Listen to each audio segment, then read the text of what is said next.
Awesome. Hey, this is Trey Carmichael. I am the CEO of Carmichael Business Solutions and a co-founder of Virtually Limitless. If you are wanting to learn how to embrace change and navigate through disruption as a leader, then listen to the Leadership is Changing podcast with my good friend Dennis Giannoutsas. Welcome to Leadership is Changing. Each week, we and our guests provide information and insights through exploring leading change. This is taking your leadership to another level by finding the balance between executive excellence and personal well-being through stories that inspire real change. It's time to adapt in our fast-moving world when leadership is changing with your host, Dennis Giannoutsas. Hey, welcome to the show, Leadership is Changing.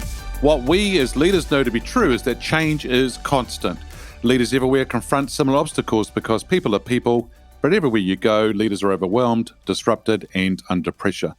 They run from email to email, meeting to meeting. Many leaders are not changing quick enough, which means they run the risk of becoming irrelevant and being left behind. The purpose of the show is taking our listeners' leadership to another level by finding their balance between executive excellence and personal well-being through stories that inspire real change.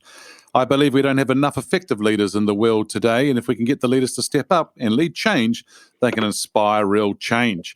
It is now time to adapt in our fast-moving world, and listeners, I have a wonderful guest here with me today. His name's Trey Carmichael. He's a young business consultant that has been doing business in some way, shape, or form since he was a child. From hustling kids in the hallway with candy, starting a non-profit organization, and selling drugs in high school, and working with business owners since he was just 18 years of age. And he's been labeled as the 22-year-old system genius, the Swami of systems, and he'll tell us more about that, the connector and the link by business owners, show hosts around the world. He's also the host of the Virtually Limitless Podcast, where he interviews impact-driven entrepreneurs and industry experts, along with Andrea Adams-Miller, CEO of the Red Carpet Connection, and Justin Matter, an unstoppable high-performance and accountability coach for entrepreneur leaders. Hey, Trey, welcome to the show today. I'm glad to be here, brother. Thanks for having me. Yeah, awesome, man. Hey, tell us a little bit more about your background. Man, so it's actually kind of a trip. Everybody wants to know about my backstory, and I'm getting more and more used to telling it. But a few years ago, I was addicted to drugs. I was dealing drugs, and I really didn't think that I was going to live to see 21. And a very good friend of mine, Kyler Gifford, came back into my life at just the right time when things got at their absolute worst. Right when I was willing to change, he found me.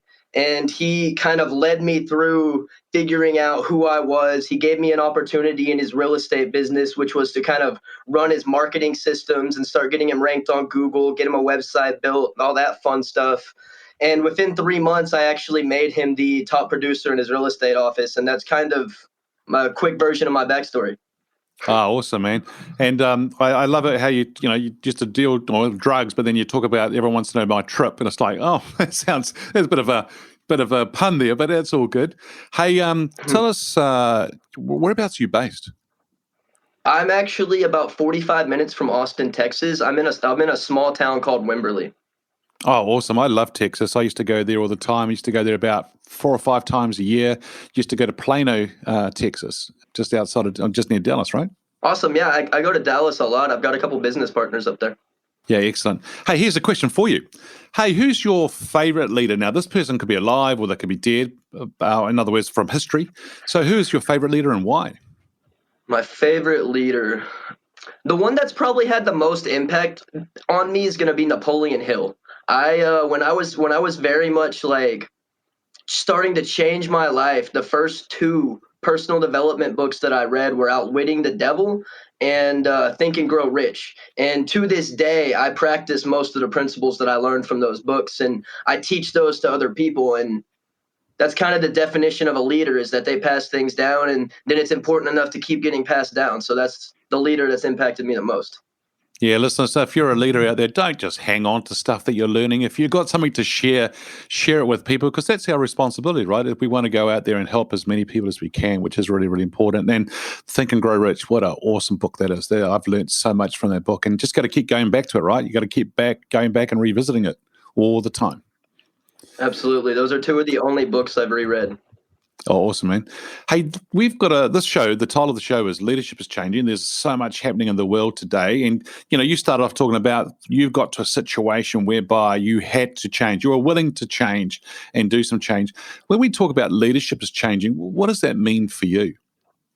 When we talk about leadership is changing, I think that leaders very much need to have different characteristics than maybe they did in the past, because the majority of leaders, they're hard. Like, let's use the entrepreneurial world as an example. We've got the hardcore closers, the Grant Cardones, and all these people that it almost feels like they just want to yell at you all the time, when in my opinion a leader is supposed to be compassionate, they're supposed to be giving, they're supposed to take care of the people around them, where I feel like the majority of gurus are kind of out there teaching people fluff. They're not teaching people the things that are going to actually help them get to the next level, or they're charging you thousands of dollars, or they're just yelling at you on the internet.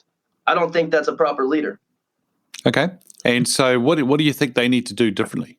Build community, like build an Yeah. actual culture and an ecosystem around what you do that is actually accepting, that brings people in, that brings people of all different ideologies, belief, etc. into one place, and like cultivate that community, let it grow, let the people in your community grow. When you feed the people in your community, they feed you. Nice.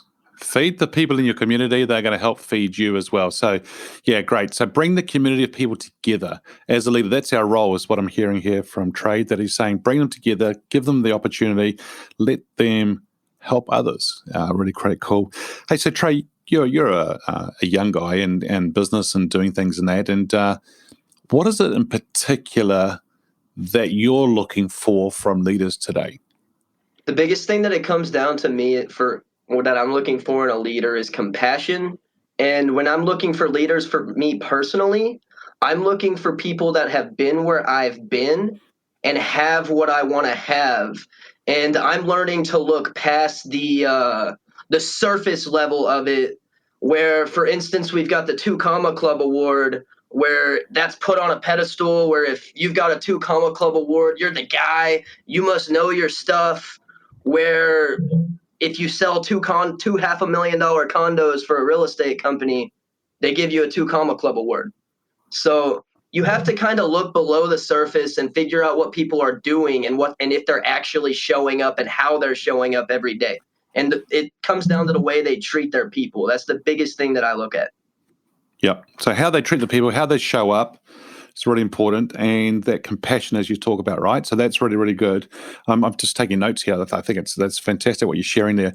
What you mentioned something about the surface. I think there is a lot of leaders out there today whereby they look good. This is how I say it. They look good, they smell good, but it's very much a surface thing. If you dig a little bit deeper, there's not much there. Is that what you're saying? That they need to have something, that they have to done it, or they understand where you're going as well and helping you get there?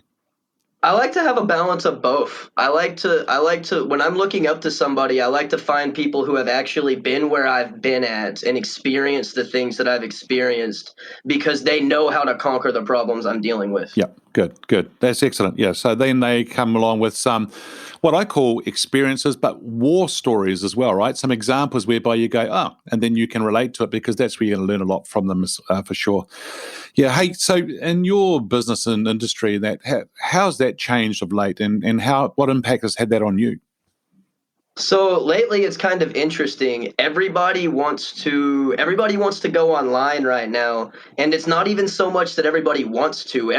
Nobody has a choice right now. Like there's a whole lot of companies that have never had to work virtually. They've always been used to going into the office, and now there's a lot of things slipping through the cracks because they can't just take a walk down the hall and go talk to Janet. Like, they can't do that anymore. So there's things slipping through the cracks, and there's more business owners coming to people like me. Surprisingly, the young guys, the college kids, they're coming to us and they're like, how do we communicate? Y'all do this every day.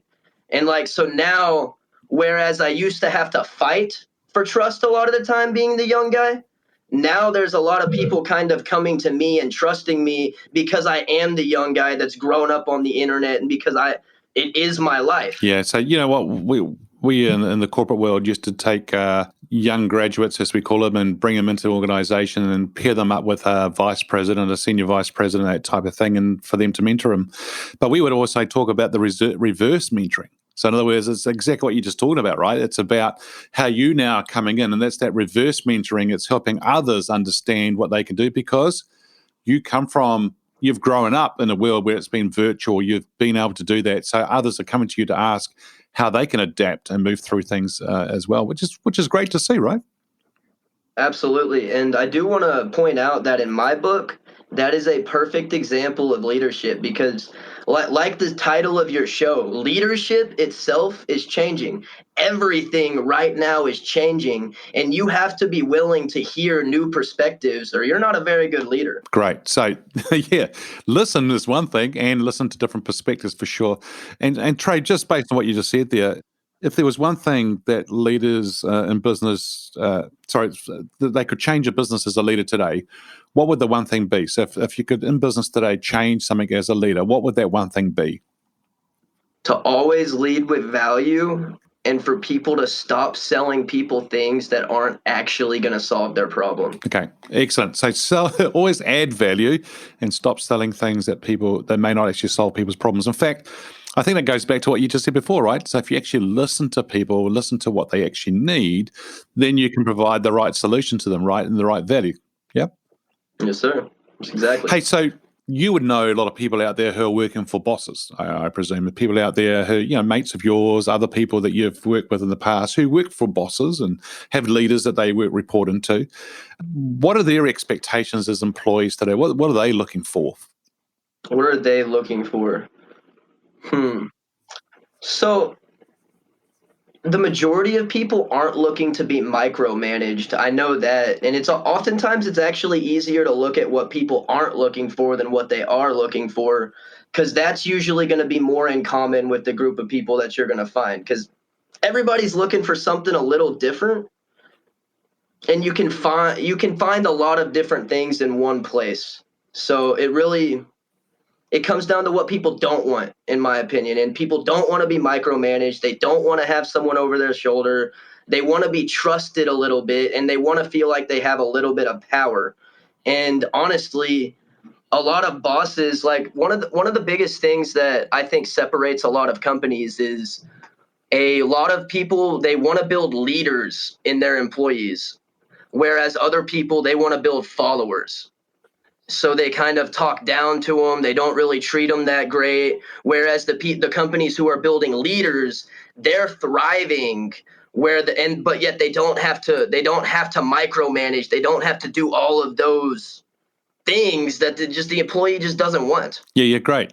Oh, that's awesome. So they're actually out developing leaders. They're developing the people for the future, and versus other organizations are actually building followers, and you just don't want followers, right? You want the leaders. You want people to step up, and you've got to give them the opportunity and environment for them to be able to thrive and shine. The terminology I tend to use, Trey, a lot is multipliers versus diminishers. So are you a multiplier that allows people to get out and then do what they need to do, or are you somebody that holds people back and diminishes them? And I think you're talking about the multipliers. Would that be right? Exactly. 100%. So our world is changing so quickly right now, right? There's so much going on. What do you think, and based on what you the people you're working with, what makes a leader successful today in this fast-paced, ever-changing world? In this fast-paced, ever-changing world, you have to be willing to pivot. And this kind of goes back to listening and being aware of what's going on around you.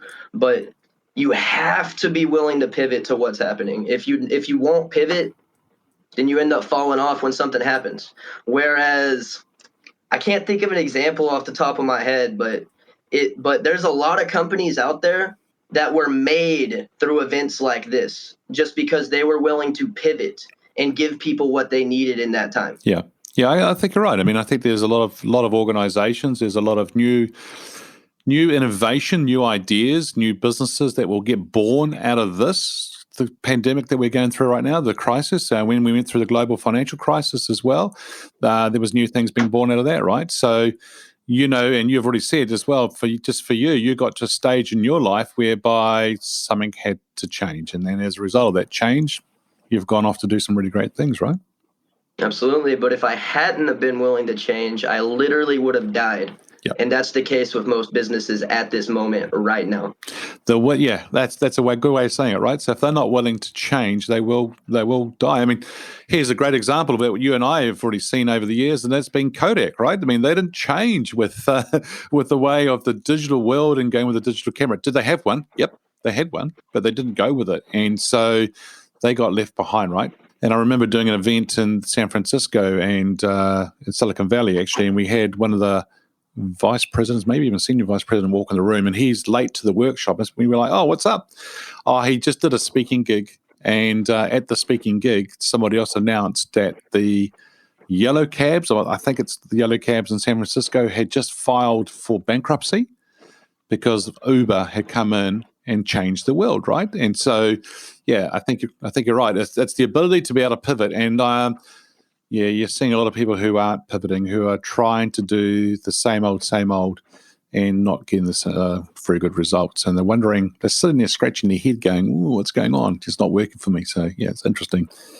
Hey, in your eyes, where do you, if I got to say to you, "Hey, Trey, bring out your crystal ball here. Let's think about the future." Where do you think leadership will be in the next 5 years? Where do you see it going? I see leadership being less, look at me, do exactly what I say, and it becoming more community. Like the leader has to be willing to go into his community to stay in touch with his people. And I feel like that's where a lot of leaders are going wrong right now. They're putting themselves up on these pedestals and they're losing touch with the people that look up to them. Great. Yeah. So if they're on the pedestal, and you can easily fall off that pedestal as well, but they're not really in touch with their people.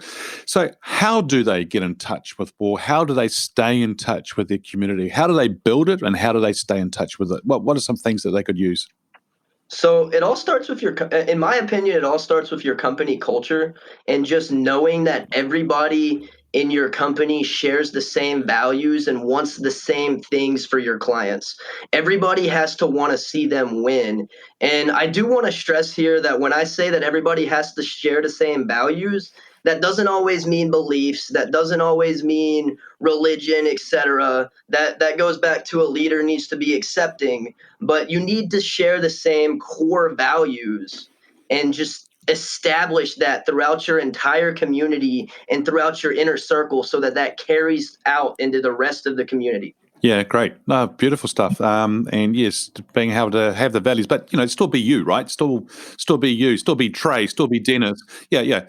But being able to sort of have a common set of values that everyone can sort of buy into.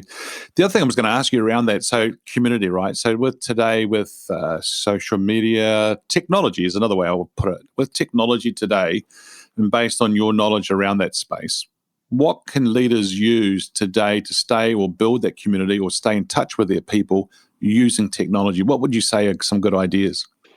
Build an actual ecosystem. And when I say that, I mean, if someone lands on your website, if someone lands on this, if someone opts into this, what automatically happens after that to actually keep them engaged with you? What kind of content are you actively creating that actually speaks to that audience that you're trying to reach? Like, how are you continuing to engage them? Like, what are you putting out? What questions do they have? How can you provide them value?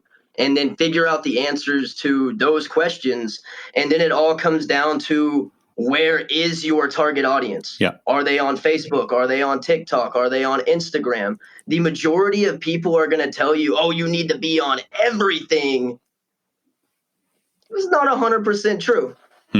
That's not 100% true. You eventually want to be on everything, but you want to start with where your clients are. And for a lot of people, that's Facebook.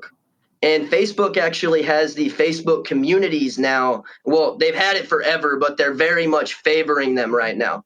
And it's one of the most powerful ways to start building a community. And there's all kinds of fun things that you can do where when people join your group, you can collect their email and trigger a welcome sequence, and then all kinds of cool stuff like that just to keep them engaged. Yeah, great. And so it's just, but like, if we think about the older days, if I can put it that way, even today, right? So if somebody walks into a bricks and mortar shop, right? In other words, there's a shop and they go down the street and they can walk into it.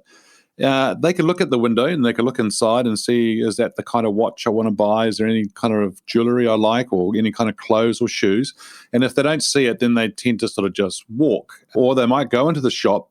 You might try and help them, but they don't see anything that they want of value.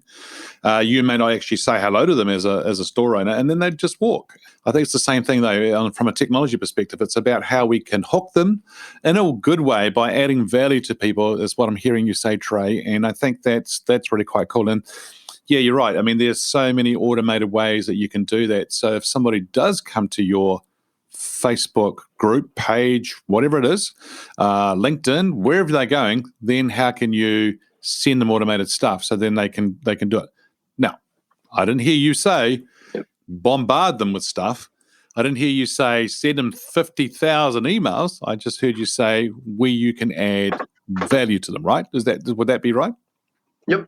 Yeah. Absolutely. Yeah. And if you don't add value, well, what do they tend to do? If you don't add value, then they unsubscribe, they block your email address, and they don't want to see your stuff anymore. Yeah. So they sort of tend to, what we would say, where a lot of people today with leaders, if they're in a corporation or a business and they don't see the right leadership, they tend to use their feet, and they will vote with their feet. The same online, they will vote with their finger. They'll click and they'll go and they'll just do what you just said, Trey. So absolutely, yeah. 100%. Yeah, it's really, really interesting to see. Yeah. Hey, what makes a really good leader nowadays? I mean, you've shared some things about compassion, about the ability to listen, value. Is there something else that leaders are missing today that they really need to take on board outside of what you've already shared? It really just comes down to compassion and authenticity, man. Like, when you put yourself out there in an authentic way, you're going to attract people that are like you. And then when you actually have compassion for those people, they're going to stick around. Yeah. And if you don't, they go. And so it's as simple as that, right? And they just walk away. It's really, really simple, right? So compassion, but also being authentic. And the authentic bit is really, really, really, really, really smart stuff that you're saying there, because if you're not authentic, people can see right through you, and they will go. So it's really interesting. And you don't have to be a leader to be authentic. Everybody needs to be authentic, right? Oh, man. Yeah, it's actually kind of funny because you see people who put on a persona when they go online, when they're making the videos, etc. And then those are the people where when you talk to them behind closed doors, they're like, man, none of these people think like I think. I just can't I can't resonate with any of them. And it's like, well, be real. Hello. Show them who you are. Yeah. Yeah. There is a solution. What is that? Go look in the mirror. There it is. There's the problem, right? Yeah, for sure. Hey, there are no business problems, only life problems reflected in your business. Yeah, that's cool. I've got one more question for you, and that is, what are young people today, whether we call them millennials, whatever you doesn't matter what younger people today, what are they wanting? What do they want in leadership? What do they want in leadership? They want to be heard. They want to be accepted. Like, that's what it comes down to. They want somebody that they can resonate with. Yeah. That actually cares about them. So again, it's just authenticity and compassion, man.